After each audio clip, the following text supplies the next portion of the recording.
Assalamualaikum warahmatullahi wabarakatuh. Kami peserta Latsar di BPSDM Jabar, CPNS Kabupaten Magelang, Angkatan 22, Kelompok 4.2, akan berdiskusi tentang Smart ASN dengan tema Smart ASN mewujudkan Smart Governance dan Smart City. Saya Ani Indra Rukmana, perawat terampil di Puskesmas Kaliangkrik dengan NDH 15. Kemudian teman saya, Mbak Rizky. Baik, perkenalkan, nama saya Rizky Aida Indramana. Saya perawat laboratorium kesehatan di RSUD 9 dengan NDH 22. Selanjutnya, Mbak Indi. Baik, perkenalkan, nama saya Indi Trizazi Agustina.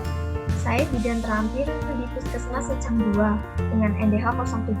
Selanjutnya, Mbak Anita, silakan.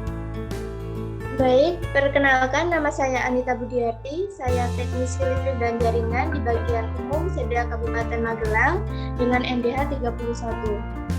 Kemudian selanjutnya yaitu Mbak Rati, monggo. Terima kasih atas kesempatannya. Perkenalkan, nama saya Rati Ayu Kusuma-Negara. Jabatan saya pengolah sarana dan prasarana kantor di Disduk Capil Kabupaten Magelang. Saya NDH 39. Yang digitalisasi ini, kita sebagai ASN mampu menjadi Smart ASN.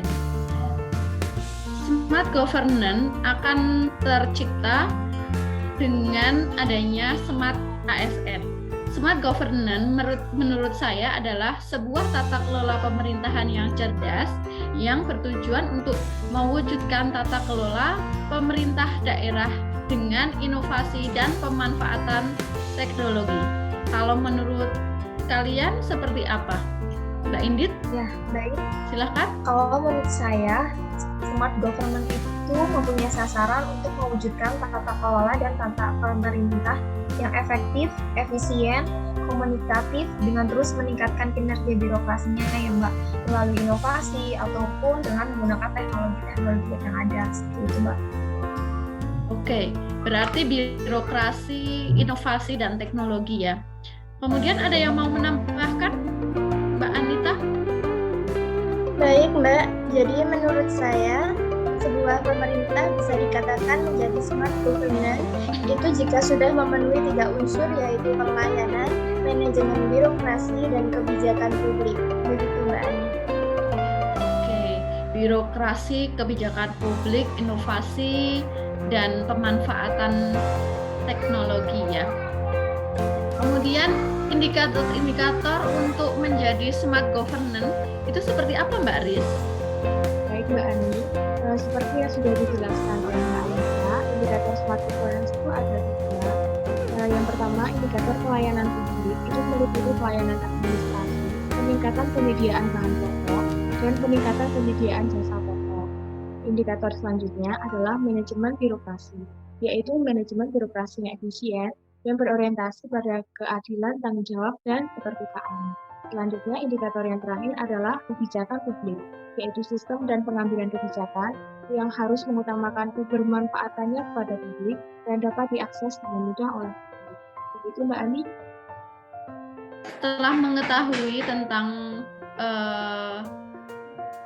pengertian dan indikator smart governance, tentunya kita punya contoh kota atau pemerintahan yang menerapkan smart governance ini. Menurut Mbak Indit nih, contoh kota mana sih yang sudah menerapkan smart governance? Ya, baik Mbak Ani. Kalau menurut saya mungkin Surabaya ya, karena Surabaya kan pernah mendapat predikat sebagai smart city. Otomatis sebelumnya pasti sudah menerapkan sistem smart government.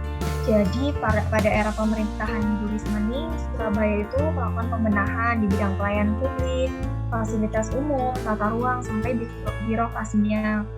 Karena supaya untuk tidak memperlambat pelayanan masyarakat. Contohnya untuk penerapannya itu adanya kios pelayanan publik, kemudian adanya e-hot, terus kemudian ada SSW atau Surabaya Single Window, yaitu pelayanan satu pintu ya. Jadi untuk mempermudah perizinan itu Mbak Ani.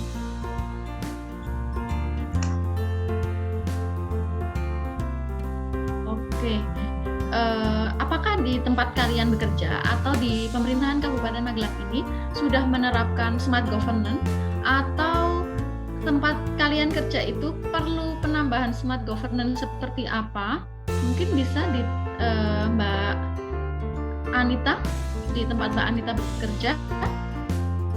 Baik Mbak, untuk di instansi saya sendiri masih banyak ya yang belum termasuk dalam kategori smart governance. Salah satunya untuk surat menyurat. Surat menyurat itu masih menggunakan printout kertas, yang mana kalau terjadi kesalahan dalam mengetik ataupun dalam legalisasi, jadi akan diulang dari awal. Dan menurut saya itu kurang efektif dan kurang efisien juga kan Mbak, dan terlalu banyak membuang-buang kertas.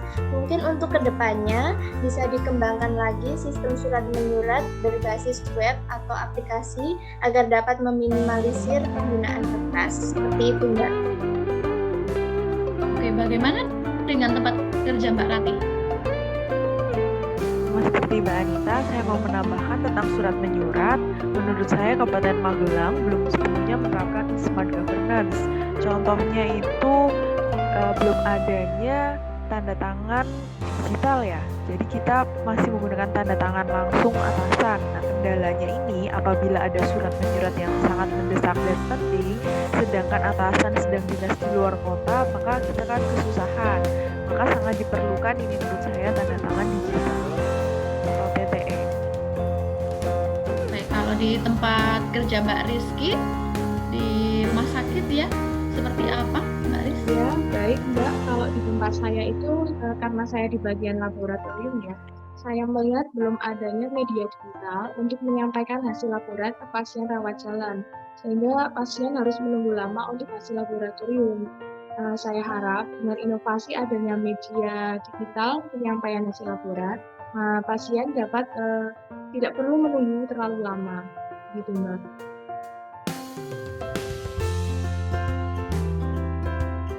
Oke, mungkin kalau tempat saya dengan Mbak Indit hampir sama ya, karena sama-sama di Puskesmas.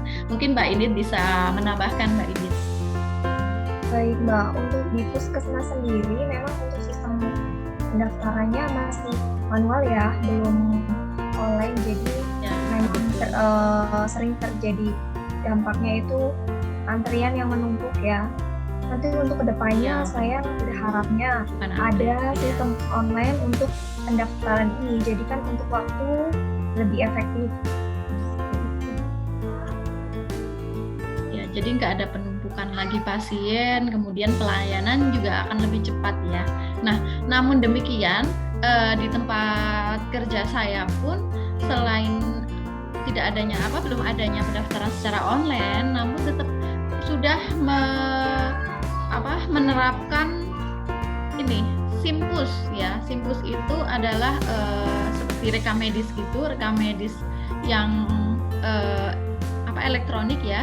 Jadi ketika pelayanan di puskesmas itu, pasien tidak lagi membawa resep ke apotek, namun nanti pasien tinggal menunggu antrian obatnya karena sudah terintegrasi ya antara di poli dan farmasi. Seperti itu ya Mbak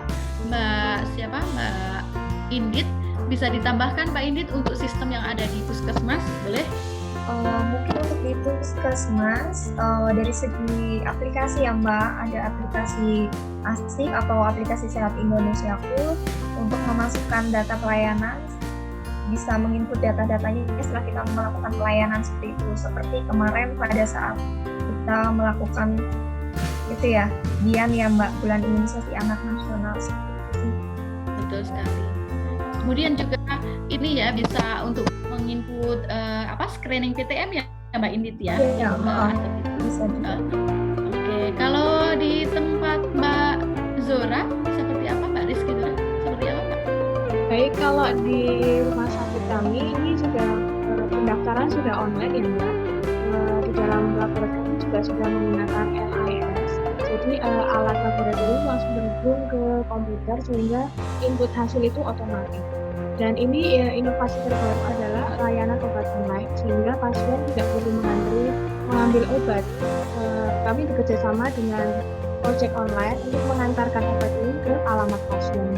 Seperti itu.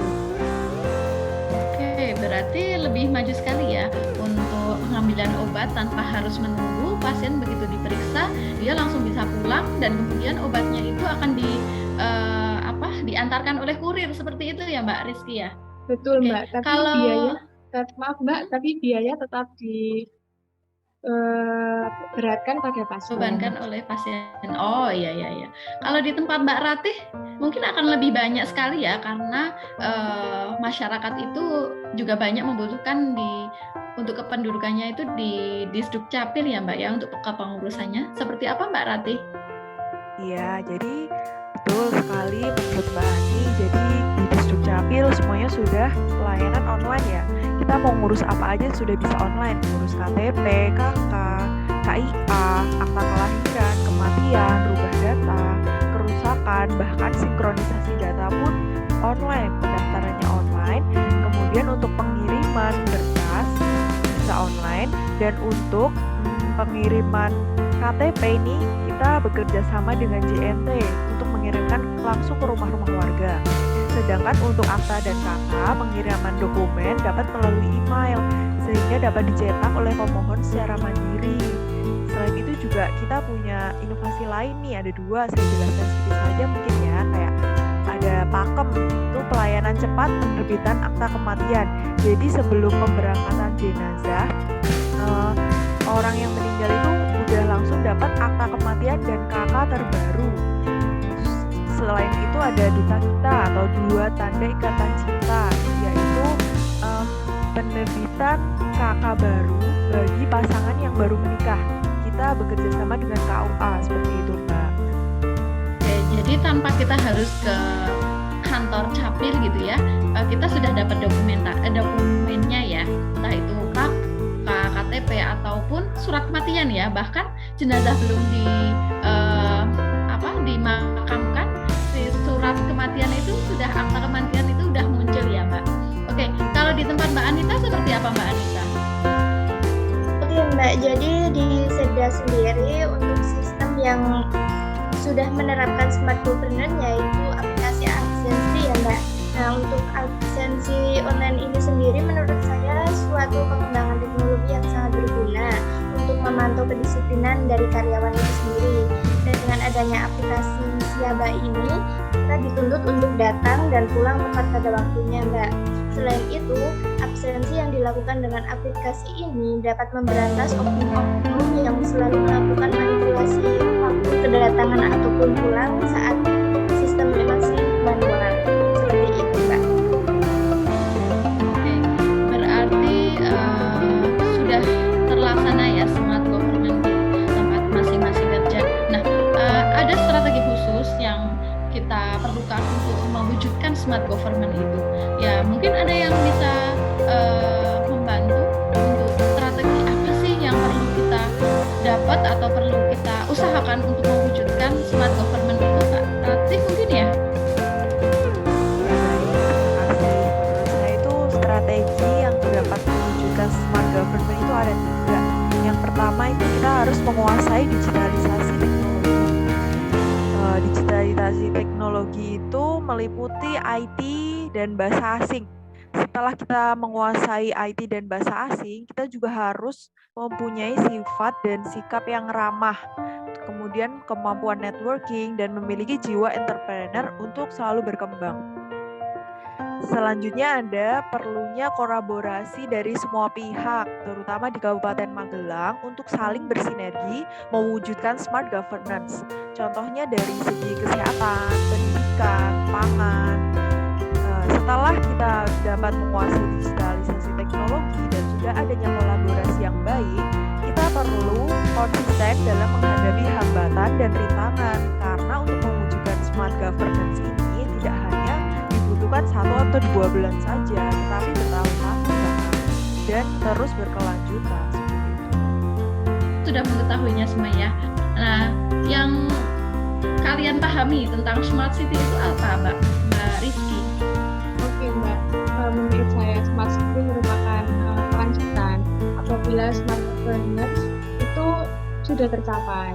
Smart city adalah kota yang menggunakan teknologi digital dalam pelayanannya. Smart city itu mampu menggunakan SDM, media sosial, dan juga